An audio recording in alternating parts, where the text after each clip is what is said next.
Hey, did you know you can go to colinmullen.com in order to get art and art prints? It's the thing I say at the beginning of every single one of these videos. It's true, though. It still remains true. You can check colinmullen.com and you'd be like, wow, he's right. There is art there. colinmullen.com.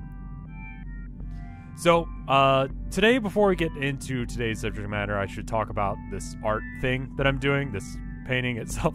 I like how Herman keeps jumping into the shot. If you're like a patron on patreon.com/RevScarecrow, you can actually see the normal speed version of this and see Herman repetitively jumping up in my lap. You might be able to see it if you turn this video to half speed. I don't know. Anyway, this was an interesting one for me because I wanted to continue with the series that I'm doing for the sake of finishing off the series and continuing to try and explore the same motifs, spiritually, physically, color-wise, and all of that jazz. And it turned out all right. I like it. Again, it's gonna be available on colinmullen.com by the time you listen to these words coming out of my mouth hole. So you could go get it there if you'd like it and if you like the way it turned out. But anyway, let's talk about today's thing. Let's talk about today's subject matter. So one thing I get asked a lot regarding both art and streaming and all of that, and YouTube, but I'm going to focus on art for the sake of this example because this is an art channel, is like, hey, I want to do the thing, but I'm afraid to do it because I think something bad's going to happen. I think people are going to be mean to me, or whatever the fear is. Like, how do I get over that fear? And I mean, the simple answer is confidence in yourself and confidence in what you're doing, but that's not as easy as all that. That's never been something that I've really had an issue with. Maybe it's just because the internet grew with me. Like, I was young enough when the internet started that I didn't have access to YouTube when I was a child because it just didn't exist. And by the time it did exist, and by the time it was something of importance, I was old enough to know what stupid things not to do to some degree.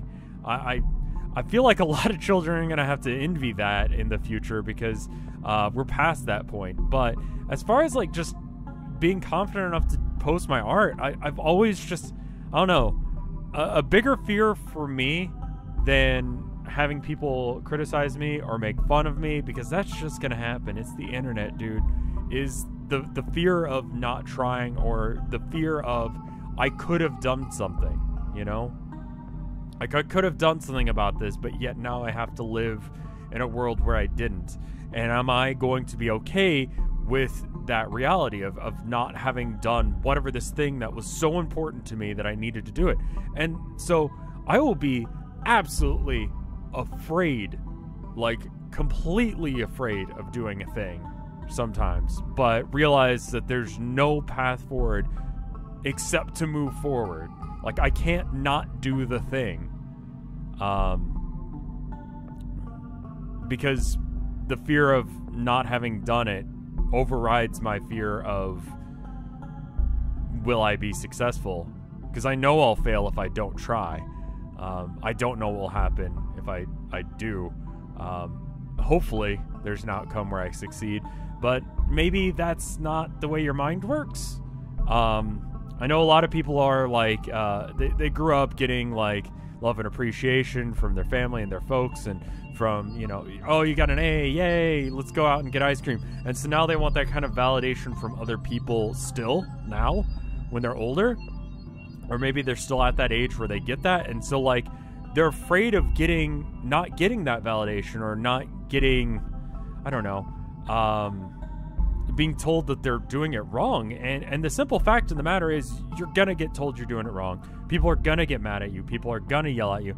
And that makes it sound bad, but it's just like, that's just the internet to some degree. And it shouldn't be that way, don't get me wrong, but it is.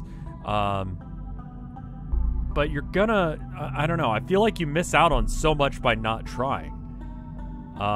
Like, you miss out on the ability to get critiques. When I was in college, I remember, you know, the first, like, freshman grade art classes, seeing kids storm out of classes on the first critique day, the day where all of the art is, you know, put up on the wall, and we all have to sit down and say something about the art, aside from, it's nice, you know?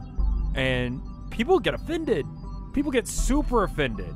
And they get mad about it. They get upset that someone would say such a thing about their work because they've only ever shown it to themselves, and so they really just expect that that's the way their art looks and should look, and they respect that in of themselves. And without that critique, they've just sort of lived in the vacuum of their own head, and that causes them to make the same art over and over and over again, and it's just not good for you. So the critique that you get online is not going to be the kind of critique you get in art school. You get better critique in art school because hopefully there's some sort of moderation, unlike the internet where it's anonymous and there's no moderation, and there's nothing stopping people from being mean to you, aside from just their own sense of what's right and wrong. But I think one thing that's super nice about the internet and just about art in general is, you know, doing something, saying something with your art, whether or not it's something bold and profound or just like, hey, I like this thing. Like, I like Mario. I think Mario is a cool video game. And then having someone else see that and have a reaction to that that's positive and go, yo, same. Like, there's something really, really positive about that.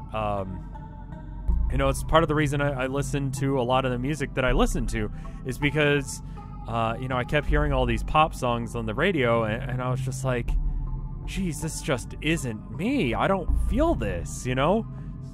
Like, I don't get this. Like, am I just alone in all this? And then I started hearing, like, metal and punk, and I'm like, wow, other people are upset about the things that I'm upset about. That's wonderful. Just having that connection with someone else to say, yeah, me too, I agree with that. That is what makes art so cool, is that at some point you can get that, and someone else can say that about your work, the stuff that you work hard on, the stuff that you think you're alone in. Having that validation that you are not alone in this, that someone else believes the same thing you do, is super awesome, and it's a really good feeling, and you're gonna miss out on that if you don't try. Now, if you're just doing it for funsies, it may not be as important, but if you want to make a career out of this, you know, having your portfolio being built up over years is great. You know, like, you know, your old stuff will be there, and you can see that progression over time. That's another good thing. You know, getting someone to say, hey, I identify with that, I agree with that, this thing that you're doing is something that I agree with and I'm there with you on, is wonderful. But also just building up that portfolio so that way other artists can know what you do and businesses can know what you do. So if you want to get a job doing something, you can get that job. I did a video on why are you even doing art, and I feel like that's valid. I'll link it at the end of this video. It's valid here to some degree, but you know, all in all, I think you shouldn't wait for a masterpiece. You shouldn't wait for this awesome piece of art, because let's face it, if you come out of the gate and you post a really crappy piece of art, then things only can go forward and up from here, you know? Like, if your first thing you post online is really bad, whatever. That means that your first thing that everyone sees is bad, and hopefully the next thing is better, and you continue to progress. It's better than the other way around. So don't put your art down when you post it. Just post it raw. Just post the thing. This is my work. Done on this day. Done. That's it. And let it just do its thing. Worst thing that happens is that no one interacts with it, probably. Like, I doubt anyone will, on your first few pieces of art, interact with it or say anything about it, because you just don't have the following yet. And that's fine. And eventually you will. But just don't make it into a huge deal. Anyway, let's thank the people on Patreon who are making this channel happen, who I guess have found that sort of connection with me I was just talking about. Starting with Flenixio Theoran. Thank you. Thank you to my lovely wife, Tilda. Thank you, Watfu. Thank you, Plex. Thank you, James at Games. Thank you, Duxu. Thank you, Andy. Thank you, Amber. Thank you, Theodore Corbier. Thank you, Spencer Kane. Thank you, Geizazan. Thank you, Adam Kearney. Thank you to the new couple of people, Moodles and Oboist Kirby. I have to assume that you're like Kirby, but you play the oboe. It's neat. Thank you, Maliciousness. Thank you, Micah, and thank you, Bubba Fair. Y'all are all great. Thank you so much for all the love and support. It makes this channel spin. If you want to get your name in the credits right there, just $5 or more on Patreon. Just throwing it out there. Anyway, here's me signing the painting, and here is me signing off. I really hope you enjoyed this. If you want me to cover this again or cover something else, just throw it in the comments, so that way I know what you guys want me to talk about. Anyway, I'm gonna go now. Enjoy the things that are popping up on screen. Okay, bye!